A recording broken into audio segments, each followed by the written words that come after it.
నమస్తే. ప్రస్తుతం మనతో పాటు ప్రముఖ ఆధ్యాత్మికవేత్త, ఆస్ట్రాలజర్, బ్రహ్మశ్రీ శ్రీనివాసుల అనంతరామ శర్మ గారు మనతో ఉన్నారు. గురుగారితో మాట్లాడేద్దాం. గురుగారు నమస్కారం. నమస్కారం అండి. సింహార్పణ. గురుగారు, మే నెలలో వృషభ రాశి వారి పరిస్థితి ఎలా ఉండబోతుంది? గురుగ్రహ సంచారం కూడా ఈ నెల జరుగుతుంది. మరి వీళ్ళకి మంచి ఉంటుందా, చెడు ఉంటుందా? ఎలాంటి జాగ్రత్తలు తీసుకోవాలి గురుగారు ఓవరాల్గా? వృషభ రాశి వారికి ఈ మే నెలలో గురుగ్రహం అనుకూలించదు. సంచారం చేస్తున్నాడు. గురువు దేవతల గురువు అయినప్పటికీ ఆయన వీళ్ళకు చక్కటి ఫలితాలను ఇస్తాడు అనేది పెద్దగా కనపడదు. కొంత మాత్రమే వీళ్ళకి సహాయం చేస్తూ ఉంటాడు. మిగతా కొంత మాత్రం ఆయన కూడా చేతులు ఎత్తేస్తాడు. ఆ విధమైన పరిస్థితి వీరికి కనపడుతుంది. ఒకటి, వీరికి అకాల భోజనం ఒకటి చేస్తూ ఉంటాడు. ప్రతి వారితో విరోధాలు ఎక్కువగా పెట్టుకుంటాడు. ఏది మాట్లాడినా ఆలోచన శక్తి ఉండదు వీళ్ళకి. ఇప్పుడు ఎదుటివాడు మంచి చెప్తున్నాడా, చెడు చెప్తున్నాడా, ఈ ఆలోచన శక్తి ఉండదు. దానికి ఇంకా ఎగ్జాంపుల్గా ఎట్లా చెప్పాలి అంటే, మన ఇద్దరం బండి మీద పోతున్నాం, నువ్వు స్టాండ్ తీయలేదు, సార్ స్టాండ్ చూసుకోండి అని స్టాండ్ తీయలేస్తారంటే చెప్పేది మీ మంచికే, అయినా వినరు. నువ్వు నాకు చెప్పేటోడువా, ఈ టైపు ఆలోచన వచ్చి కలహాలు, అలా ఉండే పరిస్థితి వీళ్ళకి. అలా అంటే ఎంత మంచి చెప్పినా మన కోసమే చెబుతున్నాడు అని ఆలోచించే శక్తి కూడా ఉండదు. ఒక రకంగా ఇంకా లోతుగా వీళ్ళు చెప్పిన మతిస్థిమితాన్ని కూడా కోల్పోయే పరిస్థితిలో వీళ్ళు ఉంటారు. మతిస్థిమితం కూడా వీళ్ళు పూర్తి స్థాయిలో కోల్పోతారు. ఒక పిచ్చివాడు ఎట్లా బిహేవ్ చేస్తాడో ఆ విధమైనటువంటి బిహేవింగ్ ఈ రాశి వారికి నెల మొత్తం కనపడుతుంది. ప్రతి వారితో గొడవ, చిన్నది పెద్దది ఏదైనా ముందు గొడవతో ప్రారంభం చేయాలి. ఆధిపత్యం నాది ఉండాలి, అరిస్తే అవతలోడు లొంగుతాడు. ఈ విధమైన ఆలోచన వీళ్ళకి బాగా ఉంది. సో దీనివల్ల వీళ్ళకి మానసికమైనటువంటి ఒత్తిడి, తద్వారా అనారోగ్య పరిస్థితులు కూడా నెలకొంటాయి. ఇక్కడ శుభకార్యాల పరిస్థితి అండి గురుగారు? శుభకార్యాలు చేస్తారు. గొడవతో మొదలుపెట్టి శుభకార్యాలు చేస్తారు. కొంతమంది గొడవతో మొదలుపెట్టి శుభకార్యాలు ఎట్టకేలకి వాడికి చెయ్యాలి. అమ్మాయికి పెళ్లి చేయాలి, అబ్బాయికి పెళ్లి చేయాలి, అదే టార్గెట్ వీళ్ళకి. ఆ విధంగా మొత్తానికి శుభకార్యాలు అయితే చేస్తారు. ఆరోగ్య పరిస్థితి ఎలా ఉండబోతుంది? ఆరోగ్యం అంటే వీళ్ళకు అంతంత మాత్రమే, అంత ఖచ్చితంగా వీళ్ళకు బాగుంది, అసలు డౌటే లేదని అన్ని రాశులకు చెప్పినట్టు లేదు వీళ్ళకి. ఖచ్చితంగా ఈ ఆరోగ్యం వీళ్ళకి బీపీ, షుగరు, థైరాయిడ్ ఇటువంటి ఆరోగ్య సమస్యలు బాగా వస్తాయి. థైరాయిడ్తో కూడా వీళ్ళు ఇబ్బంది పడే పరిస్థితి వస్తుంది. ఇక నిరుద్యోగులు, వ్యాపారస్తుల పరిస్థితి ఎలా ఉండబోతుంది? నిరుద్యోగులకి మిశ్రమ ఫలితాలు వస్తూ ఉంటాయి. నిరుద్యోగులు కాస్త అంటే గ్రహ సంచారం కొంతవరకు నిరుద్యోగులకు అనుకూలంగా ఉందనే చెప్పవచ్చు. ఏదో ఒక ఉద్యోగం చేద్దాం, ఏదో ఒక రకంగా డబ్బులు సంపాదిద్దాము అని సంపాదిస్తారు. కాబట్టి నిరుద్యోగులు కొంత ఆశాజనకంగా కనపడుతూ ఉంది. విద్యార్థులు మాత్రం ప్రతిదీ కోపంతో చదవడం, కోపంతో ఎగ్జామ్స్ రాయడం, కోపంతో స్కూల్కి వెళ్ళడం, కోపంతో కాలేజీలకు వెళ్ళడం, ఇలా కనపడుతుంది.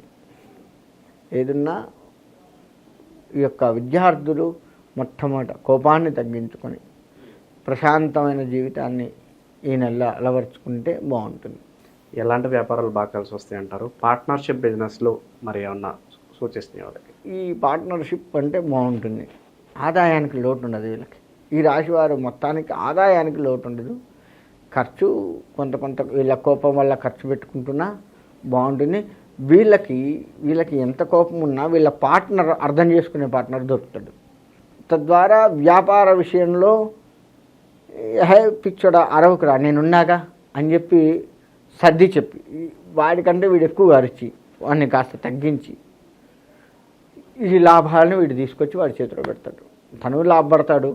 ఏమొచ్చింది ఇప్పుడు చెప్పు, నేను ప్రశాంతంగా ఉన్నా, చూడు రూపాయి వచ్చింది, అదే నీలా నేను కూడా అరిస్తే నువ్వు ఈ రూపాయి తినవు, నేను ఈ రూపాయి తిన, మళ్ళీ వివరించి చెప్తాడు. ఇది బాగుంటుంది. విదేశాల్లో వ్యాపారాలు కావచ్చు, చదువులు కావచ్చు, లాభదాయకం అంటారా? విదేశాలలో వచ్చేసి ఒడిదుడుకులతో నడుస్తూ ఉంటుంది. మన దేశంలో ఉన్నంత ప్రశాంతత వాళ్ళకు ఉండదు. విదేశాలలో వ్యాపారం చేసే వారికి ఎక్కువగా కూడాను మిశ్రమ ఫలితాలు వస్తున్నాయనే చెప్పచ్చు. వీళ్ళకు మాసాంతంలో అంటే లాస్ట్లో 30 వంతు లో లాస్ట్ చివరి వారం 10 రోజులు ఎట్లా ఉంటుందంటే అనుకూలం అవుతుంది. ఈ మొదట 30 ఉన్నటువంటి కష్టానికి కాస్త బయటపడైతే కనపడుతూ ఉంటుంది. ఇంకా మెరుగైన ఫలితాల కోసం వీళ్ళు ఎలాంటి రెమెడీస్ చేసుకోవాలి గురుగారు? వీళ్ళకి అత్యంత మెరుగైన ఫలితాలు పొందాలి అంటే గురు ఆరాధన మంచిది. మీరు గురు ఆరాధన అంటే దత్తాత్రేయ ఆరాధన కనుక చేసి, లేదు బాబా గారి గుడికి వెళ్ళడం, లేదు గురువుల్ని ఎక్కువగా ఎవరైనా బ్రాహ్మణుని గురువుగా నమ్మి ఆయన చెప్పినట్లుగా చేయడం, లేదు వీళ్ళు సన్యాసులు ఇప్పుడు ఉంటారు కదా పీఠాధిపతులు, అటువంటి పీఠాధిపతుల దర్శనం ఎక్కువగా చేసుకొని వాళ్ళ ఆశీర్వచనం పొందడం ఎంతైనా మంచిది. గురువు అనుకూలత కోసం ఎలాంటి దానాలు చేసుకుంటే బాగుంటుంది గురుగారు? గురువు అనుకూలత కోసం వస్త్రదానాలు ఎక్కువగా చేయాలండి. గురువుకు సంబంధించిన ధాన్యం దానం చేస్తూ వస్త్రదానం మీరు చేయాలి. చేస్తూ ఉంటే ఇంకా మంచిగా ఉంటుంది. మనకి మే నెల అంటేనే వైశాఖ మాసంతో కూడుకొని వస్తుంది. వైశాఖ మాసంలో నారసింహస్వామి వారి ఆరాధన ప్రాముఖ్యత వహించి ఉంది. కాబట్టి అన్ని రాశుల వారు కూడాను ఈ మే నెలలో విష్ణుమూర్తి ఆరాధన, మనకి శత్రు సంహరణ బాగా కావాలి, దానికోసం నారసింహస్వామి ఆరాధన చేస్తూనే విష్ణువుకు సంబంధించి ఈ నెల మొత్తం కూడా ఆరాధన బాగా చేసినట్లయితే మంచి ఫలితాన్ని ఇస్తూ ఉంటుంది. అంతేకాకుండా మే నెలలో చేయాల్సిన దానాలు అంటే వైశాఖ మాసంలో మన శాస్త్రం కొన్ని దానాలు చేయమని చెప్పింది. అంటే వస్త్రదానము, నీటి దానము, నీళ్లు కూడా వైశాఖ మాసంలో దాహార్తి తీరుస్తూ ఉంటాయి కాబట్టి అటువంటి దానము, అంతేకాకుండా ఛత్రదానము, చెప్పులు దానము, ఇటువంటివన్నీ కూడా పాదుక దానం అంటారు. ఇటువంటి దానాలు కొన్ని చెప్పబడి ఉన్నాయి. వాటిని కనుక తెలుసుకొని చేసినట్లయితే తప్పకుండా అన్ని రాశుల వారికి ఈ దాన ఫలితం మనకి అంది వాటి నుంచి కాస్త మనం ఉపశమనం పొందే అవకాశం ఉంటుంది. కాబట్టి అన్ని రాశుల వారు కూడాను ఈ నెలలో దానాలు చేస్తూ విష్ణుమూర్తి ఆరాధన బాగా చేసినట్లయితే విష్ణువు ప్రీతిగా మనం ఏది చేసినా సరే మన యొక్క కష్టాన్ని ఆయన తీసివేసి, మన శత్రువుల్ని ఆయన తీసివేసి, మనల్ని పెడదోవ పట్టకుండా మనకి కూడా స్వామివారి యొక్క అండదండలు ఉండి చక్కగా మన ఈ మే నెలలో వచ్చే ఒడిదుడుకులు ఏవైతే ఉన్నాయో అవన్నీ కూడాను బయటపడటానికి విష్ణు ఆరాధన ఎంతైనా మంచిది. కాబట్టి అందరూ కూడా ఈ విధంగా చేసుకోండి. మీ జాతక ఫలితాలను పట్టి మనం ఇప్పటివరకు చెప్పుకున్నాం కదా, దాంట్లో మన జన్మకుండలు ఎలా ఉంది ఏంటి చూసి దానికి ఏమైనా పరిహారాలు అంటే మీ దగ్గరలో ఉన్నటువంటి వేద పండితులను ఎవరినైనా సంప్రదించినా, లేదు మమ్మల్ని సంప్రదించినా సరే దానికి చక్కటి పరిష్కారాలు చూసి పరిష్కారం చేసి మీకు మంచి ఫలితాన్ని అందివచ్చు. కాబట్టి ఆ విధంగా చేసుకొని అందరూ కూడా శుభంగా చక్కగా ఉండాలని కోరుకుంటున్నాను.